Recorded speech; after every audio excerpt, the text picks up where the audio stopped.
Good morning all of you.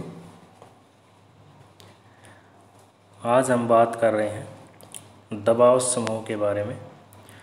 दबाव समूह के कार्यात्मक तरीके। दबाव समूह अपने कार्य करने के लिए कौन कौन से तरीकों का इस्तेमाल करते हैं, या हम कहें कि दबाव समूह के मेथड कौन कौन से हैं, दबाव समूह के साधन कौन कौन से हैं। तो आइए हम शुरुआत करते हैं दबाव समूह के कार्यात्मक तरीकों के बारे में। दबाव समूह अपने हितों को प्राप्त करने के लिए प्रत्येक राजनीतिक व्यवस्था में अलग अलग ढंग से कार्य करने के तरीके अपनाते हैं। प्रत्येक दबाव समूह का कार्यात्मक व्यवहार भी अलग अलग होता है। इसी कारण उनके द्वारा प्रयोग किए जाने वाले हित साधन भी अलग अलग प्रकार के हो जाते हैं। अपने हितों की प्राप्ति के लिए दबाव समूह द्वारा इन साधन या तकनीकों का इस्तेमाल किया जाता है, या ये साधन या ये तकनीकें काम में लाई जाती हैं, जो कि इस प्रकार है।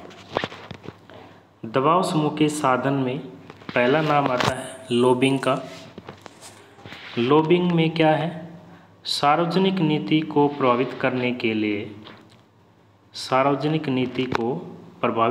के लिए हित व दबाव समूह के सदस्य विधानमंडल के विधायकों से सांठगांठ करते हैं और यही सांठगांठ विधायकों को दबाव समूह के हित में नीति बनाने को बाध्य कर देते हैं। वे अपने प्रबल समर्थक विधायकों द्वारा विधानमंडल में अपने हितों की मांग रखते हैं और मजबूत लॉबी के कारण प्राय सफल भी हो जाते हैं। और अपनी लॉबी मजबूत करने के लिए वे विधायकों को रिश्वत देने से भी नहीं चूकते। अमेरिका में भी इस प्रकार की मजबूत लॉबी वाले हजारों दबाव समूह हैं, जो सरकार द्वारा रजिस्टर्ड भी हैं। वहाँ पर कानून निर्माण में इस लॉबिंग प्रक्रिया का व्यापक प्रभाव है। भारत में भी इस प्रकार की लॉबिंग वाले कुछ औद्योगिक घराने हैं, जो नीति निर्माण की प्रक्रिया को सीधे से संसद में ही प्रभावित करते हैं। तो इस प्रकार से दबाव समूह लॉबिंग के द्वारा भी अपने कार्य निकलवाते हैं, या हम कहें कि दबाव समूह का अपना काम करने का जो एक साधन है, मेथड है, कार्यात्मक तरीका है, वो लॉबिंग है। इसी के साथ साथ दबाव समूह का साधन है जनमत को प्रभावित करना। दबाव समूह अपने कार्य को करने के लिए जनमत को प्रभावित करते हैं। दबाव समूह अपना पक्ष मजबूत करने के लिए जनता से सीधा संपर्क बनाए रखते हैं।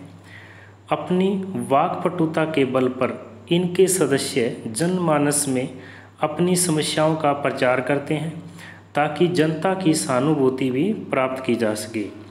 इसके लिए वे समाचार पत्रों, पत्रिकाओं, रेडियो, टीवी, इंटरनेट, सार्वजनिक सभाएं तथा प्रचार आदि के साधन अपनाते हैं। ये जानते हैं कि जनमत यदि उनके पक्ष में हो गया तो उनके हितों को प्राप्त करने में कोई बाधा नहीं आएगी। लोकतंत्र में तो जनमत ही एक ऐसा अस्त्र है जो सरकार की नीति को प्रभावित करने की अक्षमता रखता है। जनमत को अपने पक्ष में करने के लिए ये प्रति वर्ष या मासिक रूप में अपनी विशेष रिपोर्ट, पुस्तिकाएं आदि भी प्रकाशित करवाते रहते हैं। तो इस प्रकार से दबाव समूह जनमत को प्रभावित करते हैं। जनमत को प्रभावित करना भी उनका एक मुख्य साधन है, कार्यात्मक तरीका है। इसी के साथ साथ दबाव समूह चुनाव का भी सहारा लेते हैं। उनका एक साधन चुनाव भी है, इलेक्शन है।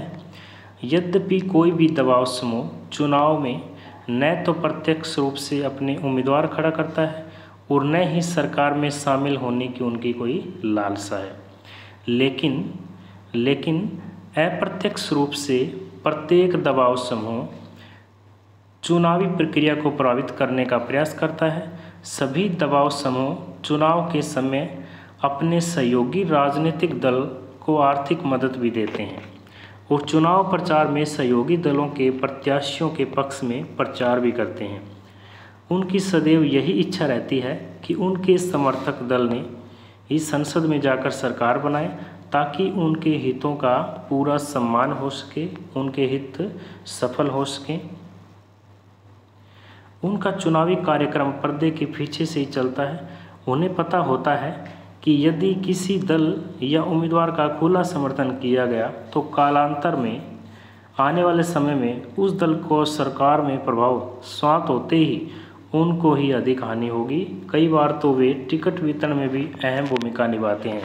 तो इस प्रकार से ये भी दबाव समूह का एक साधन है, कार्यात्मक तरीका है कि वो चुनाव में हिस्सा लेते हैं। हालांकि चुनाव में प्रत्यक्ष रूप से हिस्सा नहीं लेते, अप्रत्यक्ष रूप से हिस्सा लेते हैं।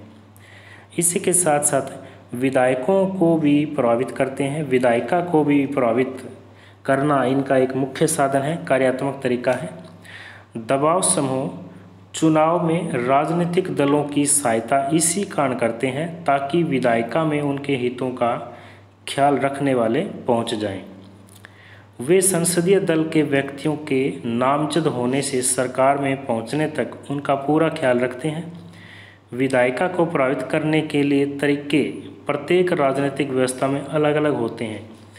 ब्रिटेन जैसे संसदीय शासन प्रणाली वाले देश में ये अनुशासित ढंग से कार्य करते हैं, लेकिन अमेरिका में वे शक्तियों के पृथक्करण के कारण विधायिका का पूरा फायदा उठाने में सफल रहते हैं।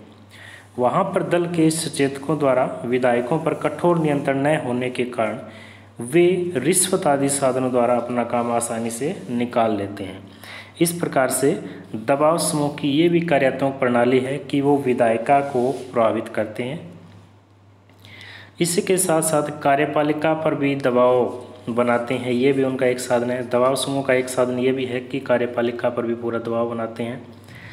अनेक देशों में दबाव समूह अपने लक्ष्यों को प्राप्त करने के लिए कार्यपालिका तक को भी प्रभावित करने का प्रयास करते हैं।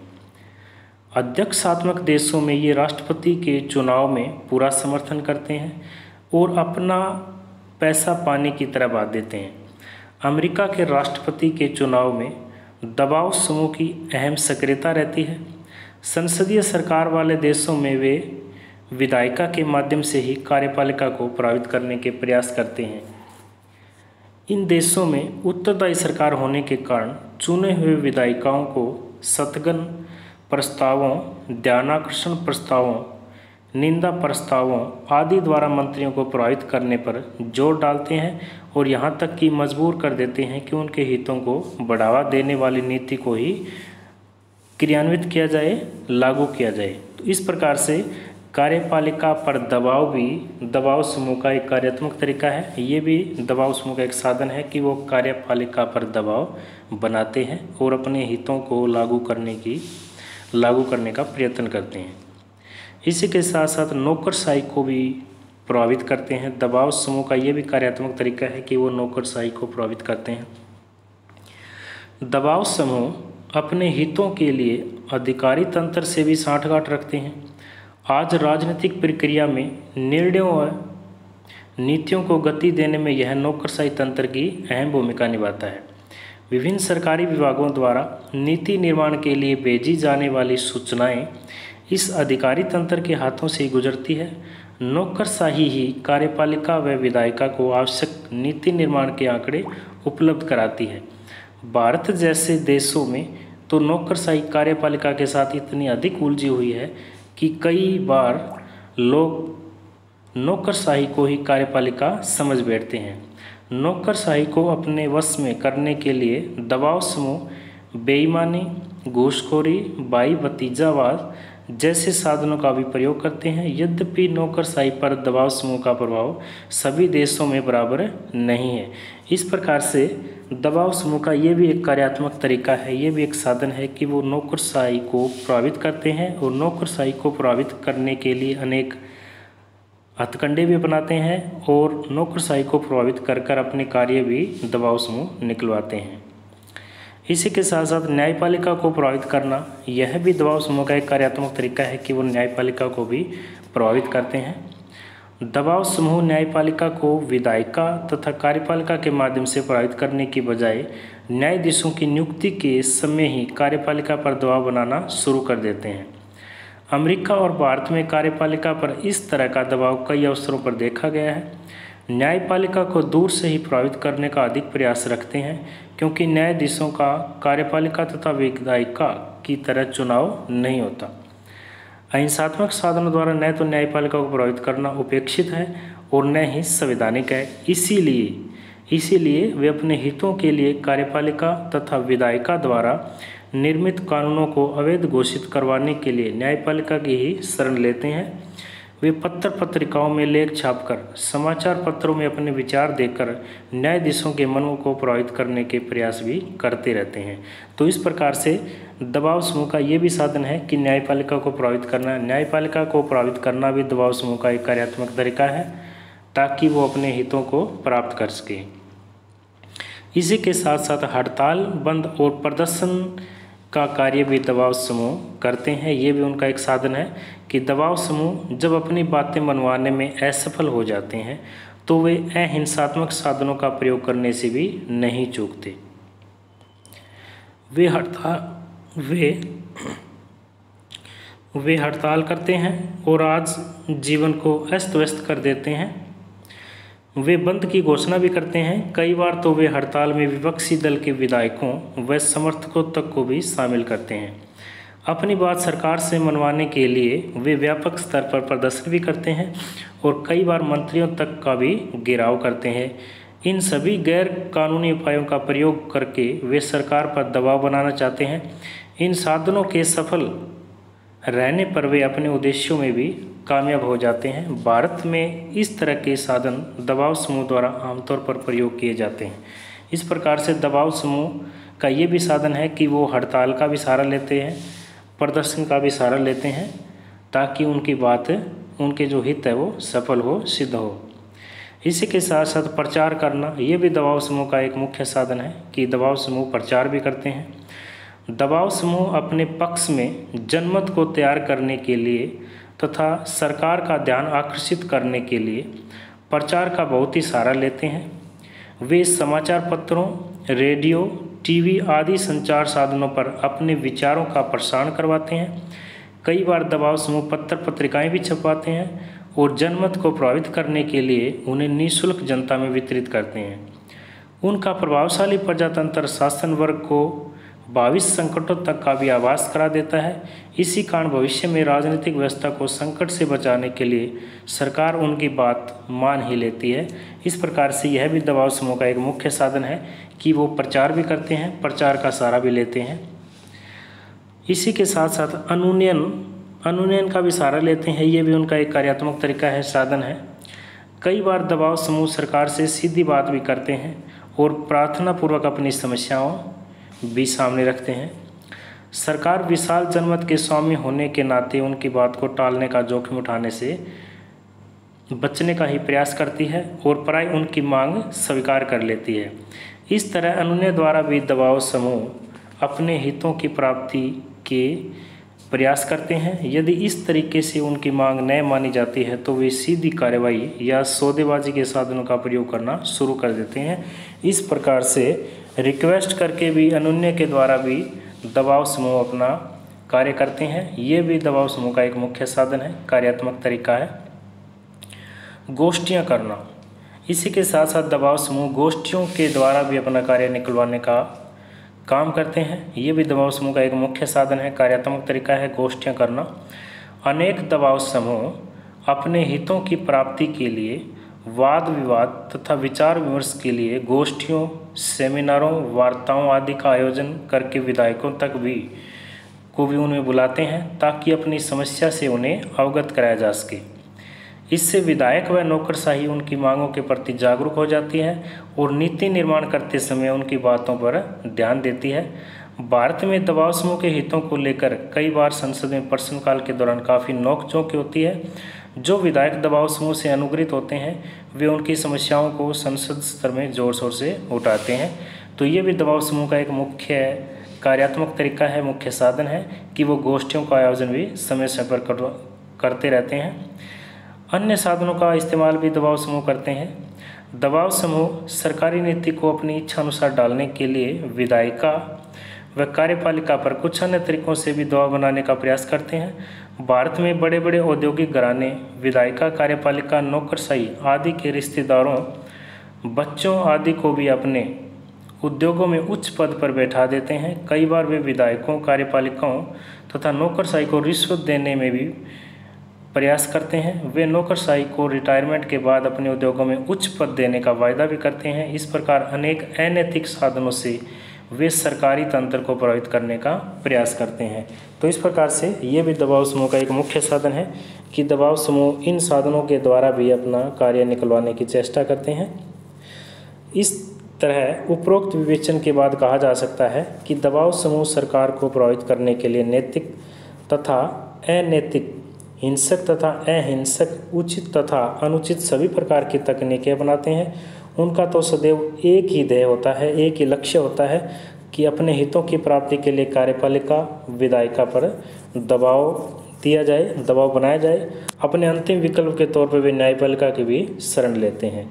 तो इस प्रकार से आज की इस वीडियो में हम पढ़ रहे हैं दबाव समूह के कार्यात्मक तरीके।